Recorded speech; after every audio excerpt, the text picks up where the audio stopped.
Chairman Josh McKoon, leader of the Republican Party in Georgia. Let's talk about this ongoing government shutdown.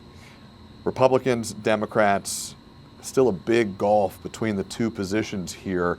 What's the path forward to ending this shutdown?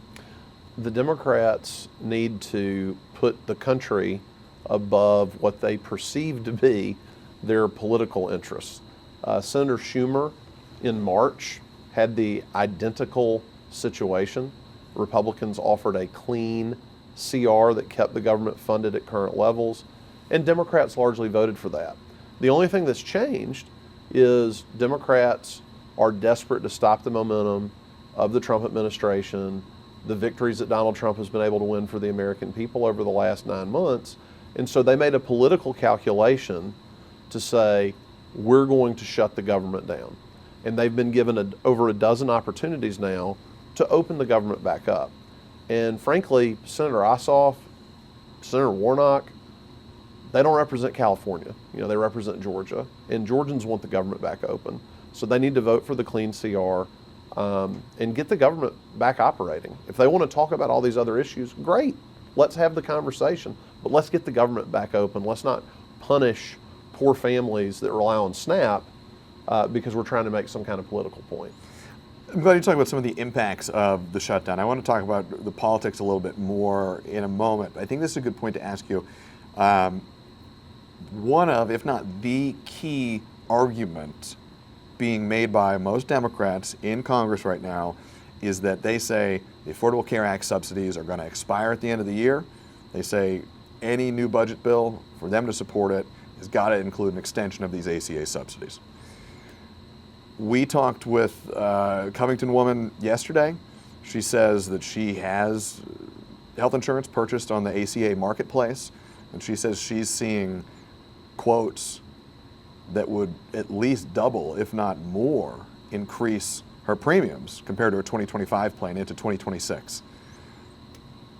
And she says she blames Republicans for that increase. To a voter like that, what would you say? I would say we can't afford $1.5 trillion of new spending to make bad health insurance products affordable. Obamacare has been a failure from the beginning. Democrats, when they controlled the entire government, when Biden was in the White House, they controlled the House and Senate, they passed these subsidies because they knew the only way a significant number of Americans could afford them is if there was some massive government underwriting of them. Well, that defeats the entire purpose of a healthcare exchange. If the government's going to pay for everybody, we call that single payer, right?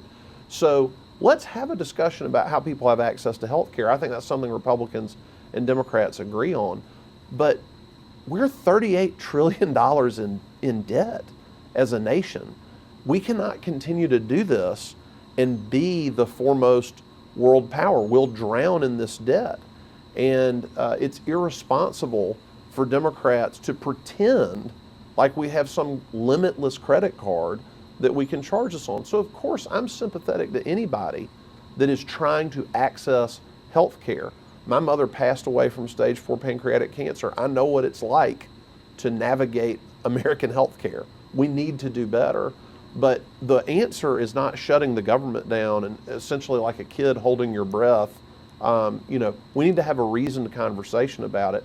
And you do that by getting the government back open, bringing people to the table, and coming up with a common sense solution that everyone can support. In politics, there is policy and there's impact. If I hear you right, you have some grave concerns about the viability of the Affordable Care Act health insurance marketplace as it is currently designed.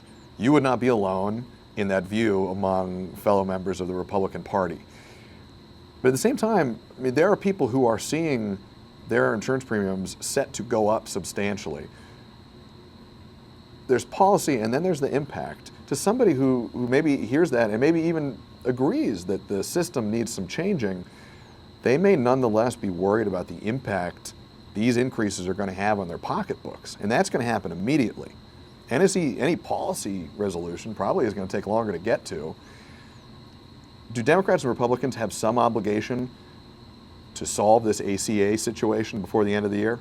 Look, I think absolutely they need to come together and figure out what we're going to do in the short term. But what does that look like specifically? I think what it looks like is Republican and Democratic leaders getting together and talking about some kind of middle position, something that doesn't cost, that isn't scored by the CBO as being a $1.5 trillion charge to the federal government. That is wildly irresponsible. It is something that we cannot do. But saying that we can't just indefinitely spend that money is not the same as saying, let's do nothing.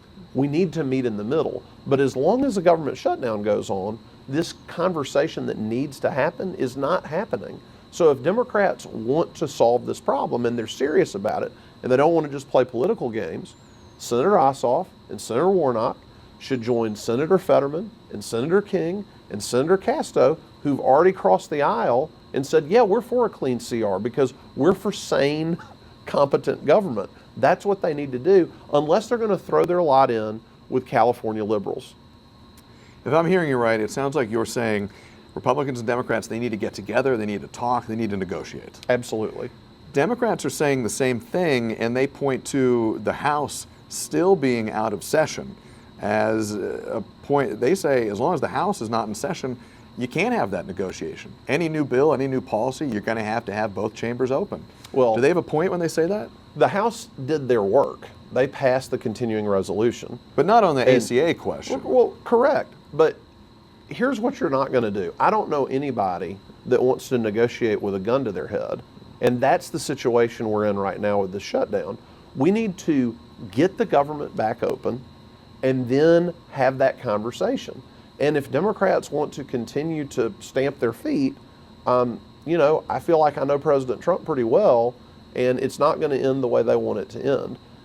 And that's in nobody's best interest. What's smart to do is to take the bipartisan continuing resolution that's already passed the House, pass it through the Senate, and then get everybody together. We've got 2 months to figure out something with regard to the ACA. But it needs to be a short-term solution, and then we need to bridge to something that's actually fiscally sustainable. We cannot just say we're going to keep kicking this can down the road when this country is reaching unsustainable levels of debt. Does the CR, is the CR that was passed by the House still viable?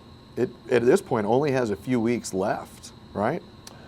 Well, yes. In terms of how long the government would be. That was an unartful question. Yeah, and I think, obviously, if the Senate wanted to, if there was a bipartisan agreement to extend the CR out, I don't think it would be difficult to do that and then call the House back in to adopt the amendment to the CR. So I don't see that as a stopping position. The question is, are Democrats going to continue to insist on this $1.5 trillion in new spending? And by the way, also taking away a lot of the president's authority to cull excess spending. That's another condition they've made for any deal, is some of the rescission authority that President Trump has exercised to take that off the table.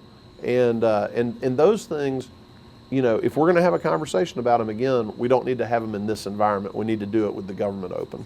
Let's dwell a moment on rescission, then I want to ask you kind of one last question and always be respectful of your time. But you talk about having the conversation. This is why we always like having these conversations, because you talk about an issue as big as a shutdown, and there are lots of offshoots that you've got to explore. You talk about the rescission authority of President Trump. The rescission authority of the executive branch has been challenged. There is an open legal question about how much authority the executive branch has, and I think that's at the root of Democrats' concerns about that authority. Am I mischaracterizing? No, I think you're absolutely right. They're very upset. To go back to a point I've made a couple of times here, this president has been laser focused on getting us to a sustainable level of government. Conservatives get criticized all the time. Well, you don't want any government. That's not true. We want government to do the few things it needs to do in an excellent manner. And the way you do that is you get it down to a size that the American taxpayer can afford. You have to make a mortgage payment, I have to make a mortgage payment. I'm not going to buy a house that I can't pay the mortgage on. But that's essentially what the Democrats are saying, is we've had this unsustainably large government for decades, and we just need to continue indefinitely. And what President Trump has said is, no, I'm going to take a scalpel to this government, and I'm going to reduce the size of it. I'm not going to hire unfunded positions. I'm going to return that money so that we can try to get to a place of common sense. And that is really at the heart of the dispute. Now, if we want to talk about the extent of the president's legal authority, let the courts decide, right?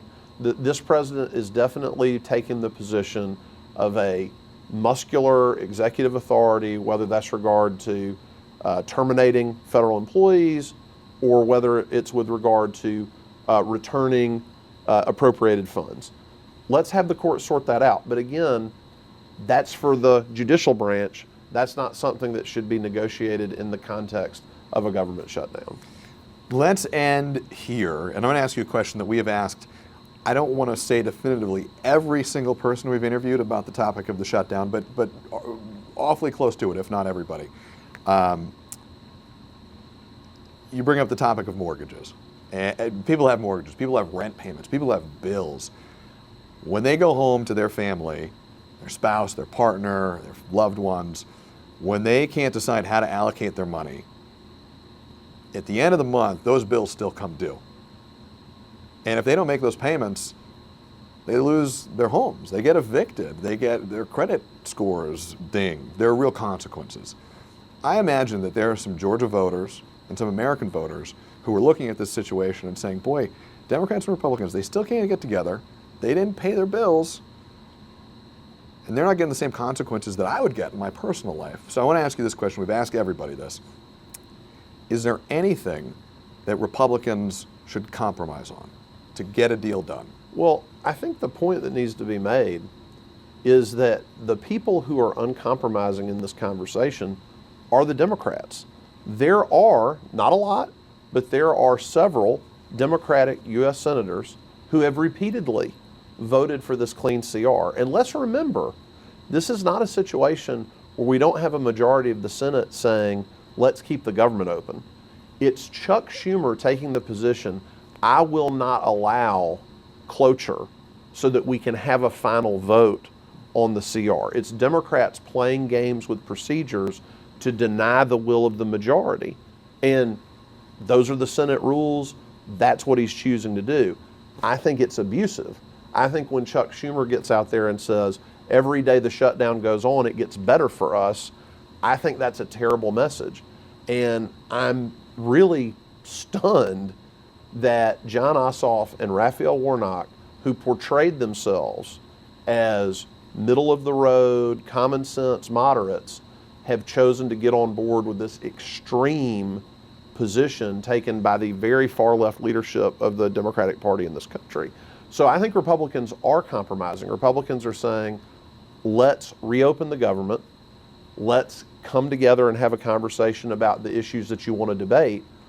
But we're not going to do it at the point of a gun. We're going to have regular order, and we're going to do it in the context of reasoned debate. We're not going to try to, in a frenzied way, put together some 11th hour solution to a very complicated public policy problem. What are the odds you think this shutdown ends the next week?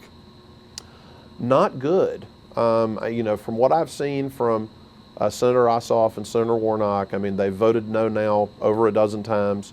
I would hope that with the specter of Georgia families going without SNAP benefits, that they would come to their senses and join the other 55 members of the Senate who have voted to proceed with a vote on the CR. But I think it's going to get worse before it gets better. Always a lot to talk about. Chairman Josh McKoon, thank you. Thank you for having me.